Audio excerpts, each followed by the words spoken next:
Good morning! Today mag-review nga pala tayo ng mga chocolates. And bagong lahat, ito nga pala yung ginagamit ko, Solution Mask Pack sa aking face para hindi tayo magkaroon ng tigyawat. Ganito yung itsura niya. Para lang siyang, wala natin yun, para lang siyang serum. Ayun, pakit mo dyan. And then sa face. And then meron tayong mga chocolates dito na ating i-review. Ang pinakamataas ay 10, ang pinakababa naman ay 1. Kapag naman average lang yung lasa, 5 lang siya. Meron tayong Meiji Almond. We also have here Kit Kat. We also have, of course, paborito ng lahat, Toblerone. Toblerone ito ay parang strawberry almond flavor, something like that. And then meron tayong Milo. And meron tayong Meiji Milk Chocolate. And Hershey.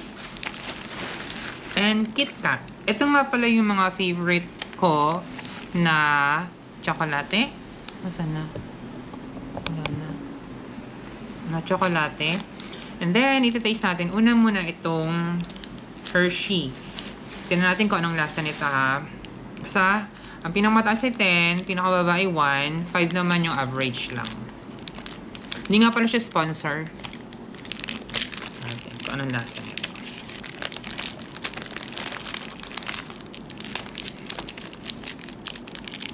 Mahirap siya buksan actually. Sana masarap. Hershey. Ito natin ha.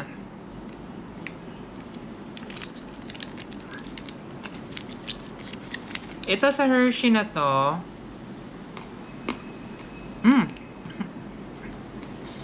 Hindi siya ganun katamis. Hindi rin siya ganun kapait. Tapos mayroon kang almond na matitikman sa loob. Since parang chocolate and almond nga siya. Hindi siya ganun ka tamis. Hindi rin siya ganun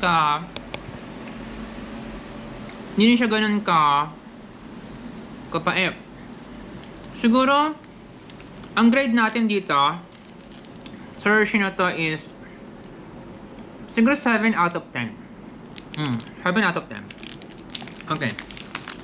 Proceed naman tayo dito sa Kit Kat. Mukha siyang masarap. Tingnan natin. Ito naman. Tingnan. Lasa siya ng pistachio. Harap na. Pagka kinakain mo siya, parang nalulusaw sa bibig mo. Masarap to. Hindi ganun katamis, hindi ganun ka-taet. Hindi ko siya nalalasahan actually. Nalalasahan ko yung flavor ng pistachio ba to? Parang green tea. Nalalasahan ko yung green tea. Siguro to, 8 out of 10. 8 out of 10 siguro to. 8 out of 10 siya. And then, ito naman tayo sa Toblerone. Tignan natin ha. Ang next natin ay Toblerone. Ang favorite ng lahat. Tignan natin kung anong lasa na ito. Mukha siyang masarap. Tignan natin ha.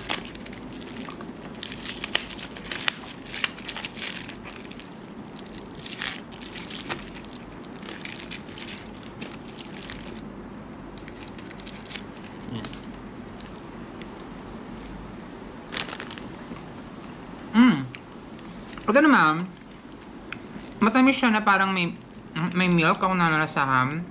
Tapos syempre, meron siyang almond sa loob.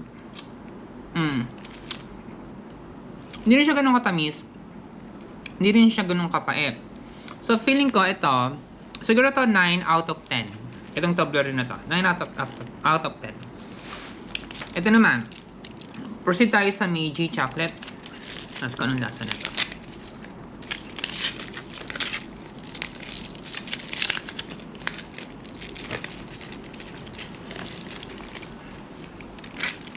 Ano kayong lasa nitong isang?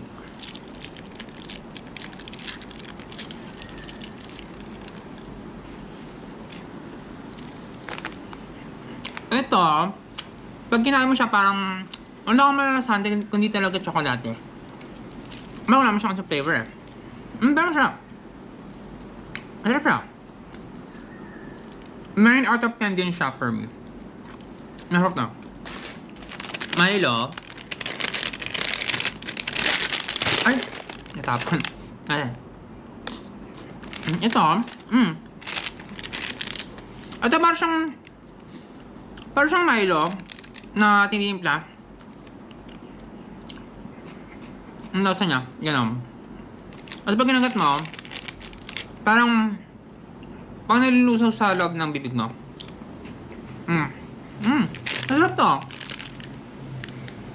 Siguro to 10 out of 10 to. 10 out of 10. KitKat. Natin na.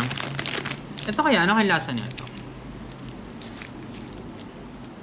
So, yung Milo, 10 out of 10. So, kapag napagawi kayo sa supermarket, nakakita kayo ng ganito, masarap siya. I recommend it. Ito naman, KitKat naman tayo. Ang lasa.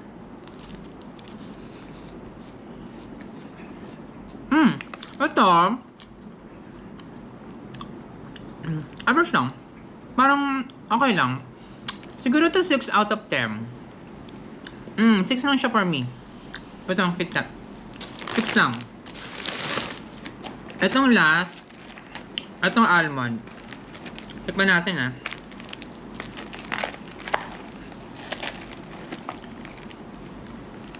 Ano kayong lasa na ito? Ang hirap buksan. Ayan. Ganito pala yung tsura niya. Ito, tingnan natin ah. Ganito rin siya parang Milo. Harap siya. Parang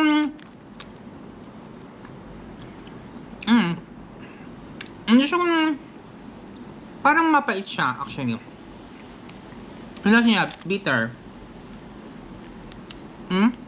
Malalasa mo talaga yung tsokolate dito. Feeling ko ano to, parang kasi gawa sa, diba, yung kakao kasi nandito. So parang mapait talaga siya. Pero siguro to 8 out of 10 siguro. So, ang pinaka mataas sa kanilang lahat ay Milo. So, itong Milo yung nanalo, 10 out of 10. So, masarap to actually. So, pag nakain mo siya, parang matutunaw siya ang bibig mo. Masarap. Hindi siya matamis, hindi siya mapait. Pero pag kinain mo siya, matutunaw sa bibig mo. Diba? Ang sarap. So, pumunta ka ng supermarket, naharap nyo to. Sobrang simple lang. Pero ang sarap niya. Diba? Ang sarap niya. So, ito yung panalo for me. 10 out of 10 to. Yun lang.